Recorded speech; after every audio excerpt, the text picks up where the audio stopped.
Aujourd'hui, je vous fais cet enregistrement pour vous parler d'un film que j'ai vu hier soir et qui m'a beaucoup touchée. Donc, j'ai beaucoup de choses à exprimer concernant ce film. C'est nouveau, c'est différent. Je vous fais un commentaire descriptif d'un film. En fait, je me dis que tout ce qui génère de la joie, tout ce qui touche mon cœur, tout ce qui génère l'envie de partager une vision de la vie, du monde, de l'humain, peut trouver sa place sur cette chaîne. Voilà, et que c'est aussi une façon d'être pour moi dans l'authenticité. Donc je ne vais pas toujours parler de développement personnel, de thérapie, quoique de toute façon, d'une façon ou d'une autre, ça va revenir sur le devant de la scène, même dans cet audio. Donc voilà, écoutez, je vous souhaite une bonne écoute de ce format-là, et puis vous me direz peut-être dans les commentaires ce que vous en pensez, ce que ça a généré pour vous, cette thématique-là. Également, n'hésitez pas à liker la vidéo si elle vous parle, à la partager, à vous abonner à la chaîne, voilà. Donc le film dont il s'agit s'appelle La plus précieuse des marchandises. C'est un film de 2024 et que donc moi j'ai eu l'occasion de voir hier en 2025. Et c'est un film, donc je vais à la fois vous raconter l'histoire et puis vous expliquer aussi ce que j'ai ressenti en voyant ce film et puis les réflexions que ça amène pour moi, ce que j'ai envie de partager avec vous sur ce sujet important, délicat aussi. Donc d'abord, il faut savoir que c'est un conte animé, donc c'est fait avec des dessins, sous forme de dessins animés. Ce n'est pas pour les enfants, hein, c'est pour les adultes véritablement, mais les dessins sont très beaux déjà, première chose, sont très parlants. Au niveau des couleurs, la gestion des couleurs, etc. C'est très, ça appuie vraiment le propos. Donc l'histoire se passe pendant la Seconde Guerre mondiale, en Pologne, et donc on n'est pas loin des camps de concentration d'Auschwitz, Birkenau, si je prononce bien, désolée sinon pour la prononciation. Donc ça se passe dans une famille de bûcherons. C'est un couple de bûcherons qui vivent dans la forêt et qui ont perdu leur enfant. Donc ils sont surtout la maman dans une tristesse de cette perte. Donc ils sont sans enfants et ils sont également dans beaucoup de pauvreté, beaucoup de misère. Et régulièrement, pas loin de chez eux, il y a des trains qui passent. Alors évidemment, ce ne sont pas n'importe quels trains. Ce sont les trains qui amenaient les prisonniers juifs et autres dans les camps de concentration. Et donc ce couple, dans cette misère, dans le froid, dans l'hiver, enfin voilà, il y a aussi tout ce contexte-là, et dans son quotidien. Et un jour, cette femme se rapproche du train et elle fait une prière. Alors elle est pleine de foi. Elle croit en Dieu. Elle est dans cette ouverture spirituelle-là. Et donc elle prie pour avoir quelque chose, quoi, parce qu'elle n'a rien, ou elle a le sentiment de n'avoir rien. Et donc elle fait cette prière, donnez-moi quelque chose qui sortirait de ce train, quoi, qui serait éjecté de ce train. Et puis le train repart et qu'est-ce qui se passe ? Elle entend des cris d'un bébé.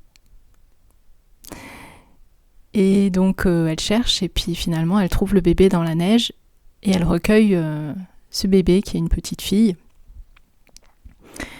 Et à partir de là, pour elle, c'est une évidence qu'elle va faire tout ce qu'elle peut pour s'occuper de cet enfant. C'est comme si c'était son propre enfant. Elle l'adopte immédiatement. Par contre, son mari, le bûcheron, ne l'entend pas de cette oreille. Et donc quand elle revient avec cet enfant dans la maison, au début, il y a vraiment une réaction de rejet de sa part. Donc la femme et l'enfant doivent être dans une étable, enfin voilà, ils peuvent plus rester dans la maison, enfin, etc. Et donc on voit au départ, cette fermeture majeure du bûcheron, du mari, ce rejet par rapport à cet enfant, par rapport à cette situation. Et on comprend en fait au fur et à mesure la cause du rejet. Le rejet, c'est parce qu'il a compris d'où venait cet enfant, et que pour lui, cet enfant c'est nommé comme ça dans le film, un sans-cœur.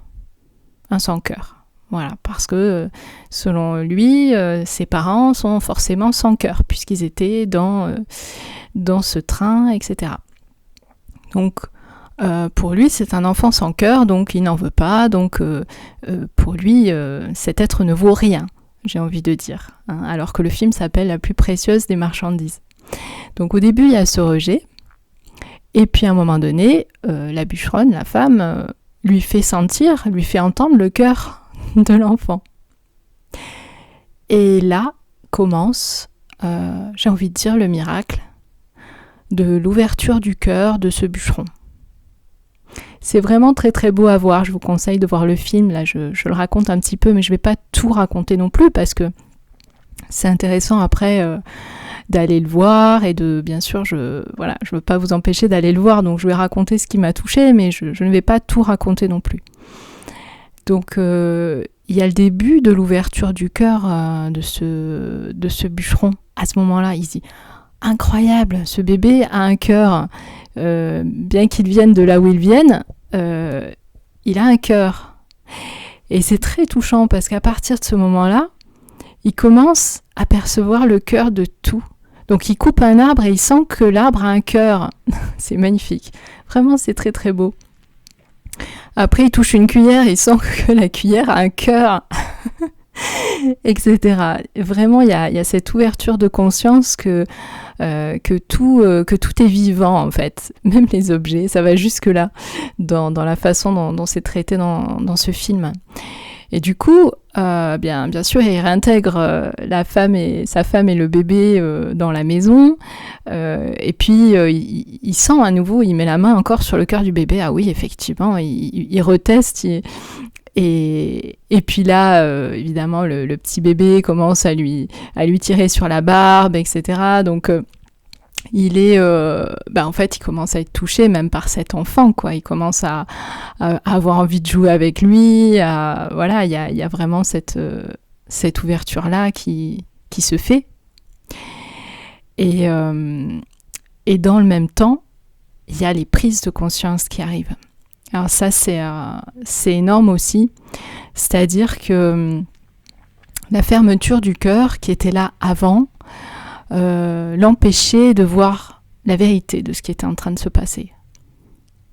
Donc je vais y revenir, mais ce que je veux dire sur le film d'une manière générale, c'est que il est très très très contrasté, vraiment, c'est-à-dire qu'on a des choses horribles qui nous sont montrées. Bon, il y a une ou deux images difficiles, ça n'est pas l'essentiel du film, mais donc dans le sens, c'est pas vraiment dans les images, mais c'est dans la réalité de ce qui s'est produit. On a l'horreur qui est là d'un certain côté, et d'un autre côté on a vraiment la lumière, l'amour, la prise de conscience. On a vraiment des énergies très très belles.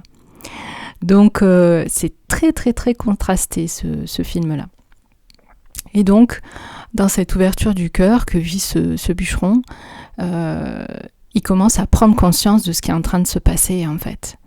Il commence à comprendre vraiment qu'il y a dans ces trains, en fait, que c'est pas des sans-cœurs, que c'est pas des moins que rien, que c'est juste des êtres humains comme lui, quoi, qui sont en train d'être exterminés.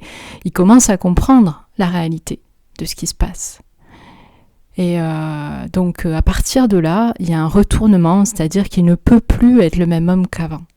Donc ça aussi, c'est magnifique. Donc ça génère, bon, je ne rentre pas dans les détails, mais du coup des conflits avec ses collègues, enfin, etc. Donc c'est une première partie du film qui est vraiment très belle par rapport à cette ouverture du cœur de ce bûcheron, je le redis encore, parce qu'on ne voit pas ça forcément dans tous les films. Donc là, c'est très très bien montré, c'est très touchant. Eh bien, il y a également l'ouverture du cœur d'un voisin, on va dire comme ça, qui aide la bûcheronne, puisque lui, il a une chèvre. Donc il aide la bûcheronne en lui donnant du lait, il faut un échange, du lait contre du bois, pour que le petit bébé survive. Puisque vraiment ils sont totalement dans la misère. Donc voilà, il y a cette ouverture du cœur de ce voisin aussi, qui au départ était renfrogné, tout comme le bûcheron, était vraiment dans la fermeture et qui ému en fait par ce bébé, par l'innocence de ce bébé. Parce que l'innocence de ce bébé, l'innocence d'un bébé, c'est l'innocence de notre cœur aussi. Voilà, ça nous parle de ça en fait. Avant qu'on ait tous ces préjugés sur les autres, tous ces jugements, toutes ces peurs, etc., tous ces fonctionnements de l'ego. Au départ, nous sommes ce bébé, tous, nous avons été ce bébé, cette innocence, cette authenticité et cet amour. Donc ce voisin ouvre son cœur également et les accueille à un moment donné dans l'histoire, accueille la bûcheronne et la petite fille. Après il y a une deuxième partie de film donc, que j'ai un petit peu moins envie de commenter, qui m'a moins, moins parlé, moins interpellée. Et la fin du film finit quand même, enfin le film finit quand même avec cette notion d'amour qui est l'essentiel finalement dans la vie. Voilà, c'est plus développé que ça, mais c'est vraiment l'idée de fin du film. Et moi, je trouve ça magnifique. D'abord, je trouve toujours magnifique les histoires ou les vécus d'ouverture du cœur. Voilà, je trouve ça vraiment splendide. Parce que pour moi, nous sommes venus pour ça, sur la Terre. Et pour moi, c'est évident de mon côté que je suis venue pour ça. Pour faire moi-même ces ouvertures de cœur, pour les favoriser aussi chez les personnes. Donc c'est aussi pour ça que je vous fais cet audio, cette vidéo. Pour amener ce rappel que même dans la plus sombre horreur, il y a quand même cette possibilité-là d'ouvrir son cœur. Et parfois ça semble très difficile. Là, on a vraiment un exemple très contrasté, comme je disais, où ça semble même presque impossible d'ouvrir son cœur. Ça me fait même penser aussi à la notion du bourreau, est-ce qu'on peut ouvrir son cœur, est-ce qu'on peut pardonner, etc. Ça amène ces notions-là. Et moi, ça me donne l'occasion de partager sur ce sujet, de partager ma vision de la vie, du monde, de l'évolution de conscience, de l'évolution des situations mondiales, etc. Bien sûr, là, sous un format très très réduit, mais peut-être que certainement, d'ailleurs, j'aurai l'occasion d'en parler dans d'autres vidéos. En tous les cas, voilà, aujourd'hui, je partage ce qui est juste pour moi à partager sur ce sujet. Cela nous amène à voir plusieurs choses, ce film, cette histoire, la Seconde Guerre mondiale et un certain nombre d'autres événements. La première chose, bien sûr, de façon évidente, criante pour moi, c'est à quel point l'être humain est capable de faire des choses horribles à d'autres êtres humains, à la nature, aux animaux, etc. Donc ça, c'est une réalité, malheureusement. Malheureusement, c'est une réalité qui existe encore. C'est une réalité qui existe encore. Et je pense que la vraie évolution de l'humanité, c'est d'aller vers une humanité où ceci n'existe plus. Voilà, peut-être que c'est tranché, peut-être que ça semble utopiste. En tous les cas, l'important pour moi, c'est de progresser dans cette direction. Le film le montre bien dans le sens que quelle est la solution, entre guillemets, quel est le message essentiel amené par le réalisateur, l'auteur, c'est, eh bien, avec cette ouverture du cœur, on ne peut plus perpétrer, on ne peut plus valider, on ne peut plus être dans le déni non plus de certains comportements horribles qui peuvent être perpétrés par certains êtres humains. Il y a ça, il y a comment je sors du déni, comment je ne valide pas, comment je fais confiance aussi à l'ouverture de mon cœur pour me mener dans la bonne direction. Au-delà de ça, bien sûr, il y a qu'est-ce que moi-même je peux faire de façon directe pour participer à la solution plutôt qu'au problème dans ce monde. Personnellement, pendant le film, j'ai été vraiment envahie. Moi aussi, mon cœur s'est ouvert en regardant ce film. C'est pour ça que j'ai envie de vous partager ces commentaires, ces réflexions. J'ai été envahie de compassion, vraiment, pour toutes les personnes qui ont vécu cet épisode terrible, cet épisode des camps de concentration, celles qui l'ont vécu, celles qui y sont décédées. Donc j'ai eu vraiment cet élan de compassion et d'amour universel envers ces personnes. Et j'ai aussi eu envie du coup de prier, d'envoyer une prière, d'envoyer une énergie d'amour et une prière à ces personnes-là. Et ça m'a connectée aussi à toute la souffrance du monde, donc encore au-delà, bien au-delà, à toutes les personnes qui souffrent sur la Terre, et à cette compassion aussi pour toutes les personnes qui souffrent en ce moment. Voilà, quelles que soient les raisons de leur souffrance. Qui peut dire aujourd'hui qu'il n'a aucune souffrance ? Je ne sais pas s'il y a beaucoup d'êtres humains qui n'en ont aucune sur la planète. Ce film qui montre cette ouverture du cœur génère aussi une ouverture du cœur et nous permet, comme ça a été le cas pour moi, et comme ça sera peut-être le cas pour vous en écoutant cette vidéo, d'entrer en compassion, d'entrer en amour en fait, par rapport à toutes les personnes qui souffrent, qui sont en difficulté. Ça peut être soi, ça peut être son voisin, ça peut être quelqu'un de sa famille, ça peut être quelqu'un qui est à l'autre bout de la planète, ça peut être quelqu'un qui est sur un territoire où il y a une guerre, etc. Ça peut être très très très très large. Et se rappeler que cette ouverture du cœur, c'est la solution.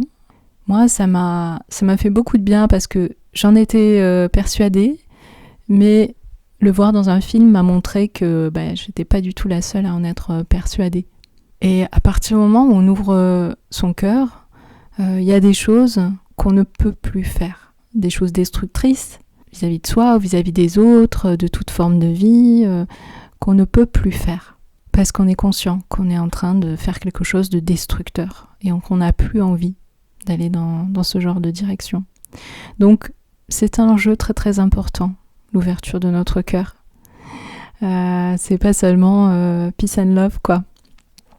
C'est un enjeu majeur pour chacun de nous et pour la planète.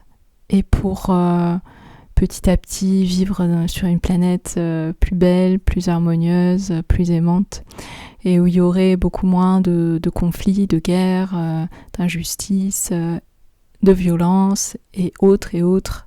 La liste est longue, malheureusement. Et ça nous amène également à remettre en question forcément la loi du talion, qui dit œil pour œil, dent pour dent, c'est-à-dire si je me sens malmenée, agressée, moi je vais rendre l'appareil, d'accord ? Forcément, ce système-là entretient le conflit, entretient la tension, entretient la guerre, entretient la douleur. Donc j'envoie ce message à toutes les personnes qui souffrent et qui ont envie de sortir de la souffrance, à toutes les personnes qui ont envie de se relier à leur compassion, à toutes les personnes à qui ça parlera, tout simplement. Je pense que j'ai pas besoin de détailler plus et que j'ai j'ai délivré l'essentiel de ce que j'avais envie de délivrer aujourd'hui et que toutes ces petites pierres amenées à l'édifice sont importantes, toutes celles que nous pouvons poser. Celle de ce film est importante, celle que je pose aujourd'hui dans cette vidéo est importante. Celle que vous poserez peut-être par exemple en partageant cette vidéo ou par exemple en vous-même en sortant de la loi du talion que vous aviez tendance à alimenter peut-être par rapport à un voisin, une amie ou que sais-je, un patron ou autre. Toutes ces choses-là, même si elles nous semblent anodines, elles sont importantes à transformer. Voilà, je vais vous laisser avec ces belles réflexions et puis peut-être que votre cœur a pu s'ouvrir également dans cette écoute. Je vous le souhaite très fort et que ça puisse peut-être aussi générer, comme je le disais, des changements dans votre vie, dans votre journée, dans votre quotidien. Voilà, et si vous avez envie que je vous aide dans cette démarche d'ouvrir plus votre cœur, je peux vous accompagner. Donc je suis thérapeute, j'accompagne les personnes, les femmes dans diverses directions d'épanouissement et celle-ci en est une de choix de mon point de vue, une qui me tient à cœur en tous les cas. Donc vous aurez sous la vidéo tous les renseignements pour pouvoir prendre rendez-vous avec moi si vous le souhaitez et que je vous accompagne dans cette magnifique direction de l'ouverture du cœur. Voilà, je vous souhaite une magnifique journée, une belle intégration de ce qui a été évoqué là. Et je vous dis à bientôt pour une prochaine vidéo.